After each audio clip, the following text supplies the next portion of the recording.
कर लीजिए, आपको डेली इस पे करंट अफेयर्स के नए नए वीडियोज़ मिलेंगे। तो आज के इस वीडियो में 13 जून 2021 के करंट अफेयर्स के बारे में बात करेंगे। इससे क्वेश्चंस के आंसर जानने की कोशिश करेंगे। तो चलिए अपने पहले प्रश्न की ओर बढ़ते हैं। तो पहला प्रश्न है, how much amount of the disinvestment target has been set by the government of India for FY 2020। FY 20 मतलब फाइनेंशियल ईयर 2022। तो इसका जो पहला आंसर है, पहला ऑप्शन है दिया हुआ है ₹1,75,000 करोड़, 1,75,000 करोड़। यही इसका सही उत्तर है कि भारत सरकार ने, यह ध्यान दिया जाना चाहिए कि केंद्र सरकार ने वित्त वर्ष 2022 के लिए 1,75,000 करोड़ रुपए का विनिवेश लक्ष्य निर्धारित किया है। अब दूसरे प्रश्न की ओर चलते हैं।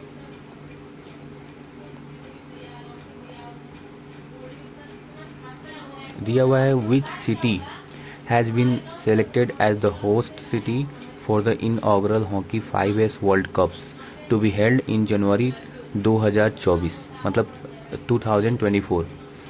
तो इसका जो ऑप्शन है वो डी ऑप्शन है, Muscat is the right answer.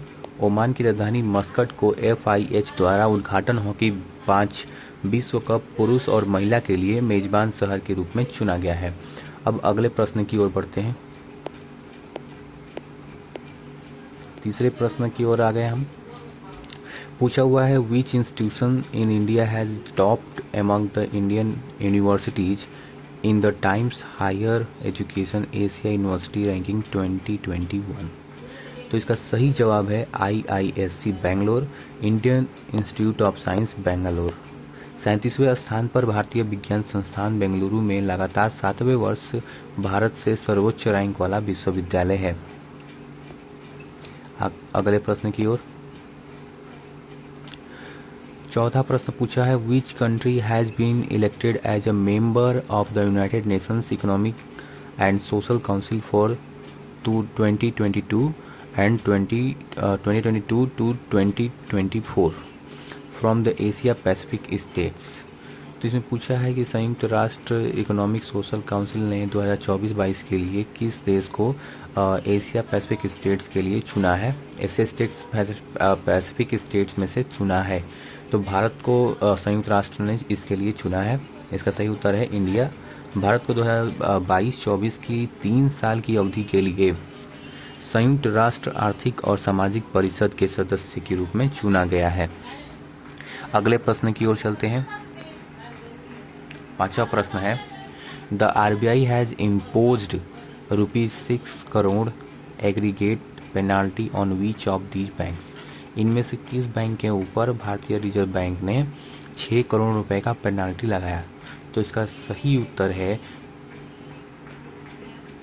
BOI यानी bank of India and PNB Punjab national bank. RBI ने धोखाधड़ी वर्गीकरण और रिपोर्टिंग से संबंधित मानदंडों के उल्लंघन के लिए बैंक ऑफ इंडिया और पंजाब नेशनल बैंक को कुल मिलाकर 6 करोड़ रुपए का मौद्रिक जुर्माना लगाया है।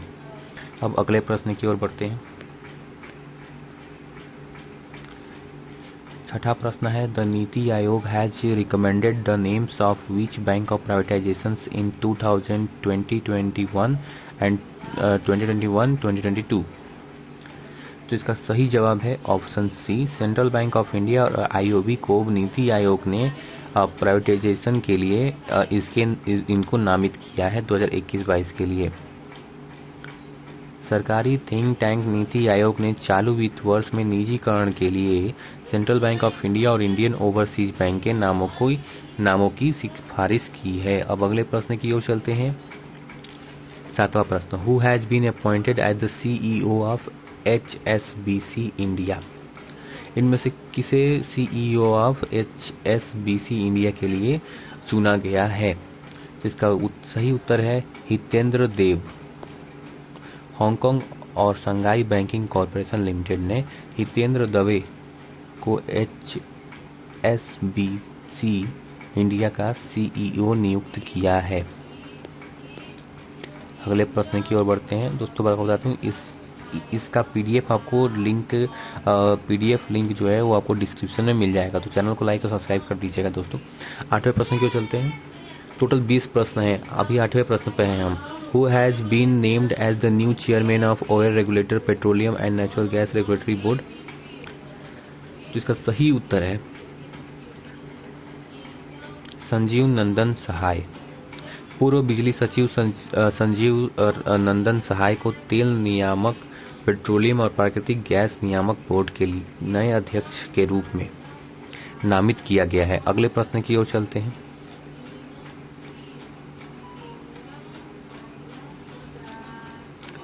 What is the theme of the 2021 World Accreditation Day? World accreditation day का थीम क्या था 2021 के लिए? तो इसका सही जवाब है डी ऑप्शन। एक्रेडिटेशन था supporting the implementation of the sustainable development goals. Option D is the right answer. World 2020 का विषय प्रत्यायन सतत विकास लक्ष्यों के कार्यवाहन का समर्थन है। 10वें प्रश्न की ओर चलते हैं। The world accreditation day is observed annually on which day?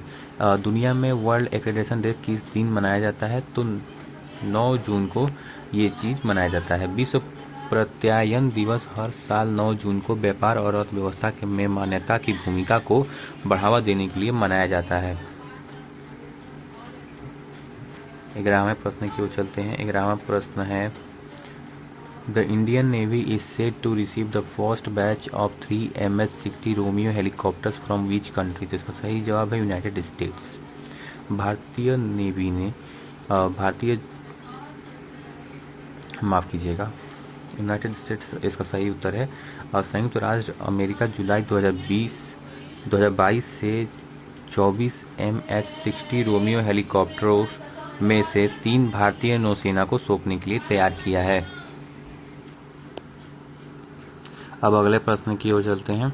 12वां प्रश्न है CBSE has collaborated with which tech giant to introduce coding and data science as new subjects in the 2021-2022 academic session? तो सही उत्तर है माइक्रोसॉफ्ट। CBSE ने 2021-22 शैक्षणिक सत्र में कक्षा 6-8 के छात्रों के लिए एक नए विषय के रूप में कोडिंग और कक्षा 8 से 12 के लिए डेटा विज्ञान को नए विषय के रूप में पेश करने के लिए माइक्रोसॉफ्ट के साथ सहयोग किया है।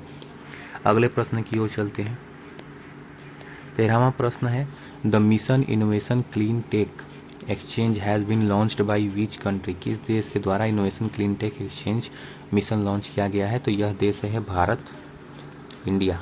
भारत ने सदस्य देशों में इक्यूबेटरों का एक नेटवर्क बनाने के लिए Mission Innovation Clean Tech Exchange launch किया है। अगले प्रश्न की ओर चलते हैं जो कि हमारा 14वां प्रश्न है। The portal Bal Swaraj has been launched by which organisation? तो इसका सही उत्तर है, क्या आपको पता है? तो कमेंट करके बताइए। तो मैं बताता हूँ इसका सही उत्तर क्या है। इसका सही उत्तर है national commission for protection of child rights. राष्ट्रीय बाल अधिकार संरक्षण आयोग ने बच्चों के ऑनलाइन ट्रैकिंग और डिजिटल रियल टाइम मॉनिटरिंग तंत्र के लिए एक online tracking portal Bal Swaraj launch किया है। अगले प्रश्न की चलते हैं जो 15वां प्रश्न है। पूछा है which state topped the anaemia मुक्त भारत इंडेक्स 2020 और 2021? इसका सही उत्तर है मध्य प्रदेश। तो मध्य प्रदेश जो है वो अनेमिया मुक्त भारत में नंबर 1 पर है। मध्य प्रदेश को 64.1 के स्कोर के साथ पहले स्थान पर है और इसके बाद ओडिशा 59.3 के स्कोर के साथ दूसरे स्थान पर है। नहीं, ओडिशा दूसरे स्थान पर है, मध्य प्रदेश पहले पे है। अगले प्रश्न की ओर चलते हैं जो कि हमारा 16वां प्रश्न है। Which micro animal came back to life after being frozen for 24,000 years in Siberian permafrost? कौन सा सबसे छोटा जानवर जो आंखों से नहीं दिखता, माइक्रोस्कोप से दिखता है, ये जो है ये फिर से जीवित हो गया है 24,000 साल तक जमे रहने के बावजूद साइबेरियन परमाफ्रोस्ट में? इसका सही उत्तर है रोटीफर्स। ए पहला ऑप्शन है सही। 24,000 साल तक बर्फ में जमा रहा फिर भी ये जीवित है। रूस के वैज्ञानिकों ने बताया कि रोटिफर नाम का एक सूक्ष्म जीव साइबेरिया में 24,000 साल तक जमे रहने के बाद फिर से जीवित हो गया। 17वें प्रश्न की ओर चलते हैं। Who has been elected as a member of International Swimming Federation Bureau? इसका सही जवाब है वीरेंद्र नानावती। भारत के वीरेंद्र नानावती को कतर के दोहा में आयोजित विश्व निकाय की जनरल कांग्रेस में अंतर्राष्ट्रीय तैराकी महासंघ ब्यूरो के अध्यक्ष के सदस्य के रूप में चुना गया है। 18वें प्रश्न की ओर चलते हैं। Who among the following billionaires is planning to travel to space in July 2021? तो इसका सही जवाब है जेफ बेजोस। अमेज़न कंपनी के संस्थापक और सीईओ जेफ बेजोस ने घोषणा की कि वह 20 जुलाई 2021 को अंतरिक्ष की यात्रा करेंगे। कब करेंगे ये भी याद रखिए, 20 जुलाई 2021 को वो अंतरिक्ष यात्रा करेंगे और शायद वो संभव भी है, शायद वो कर लें। अब देखते हैं कि 20 जुलाई को वो कर पाते हैं या नहीं। अगले प्रश्न की ओर चलते हैं। 19वां प्रश्न।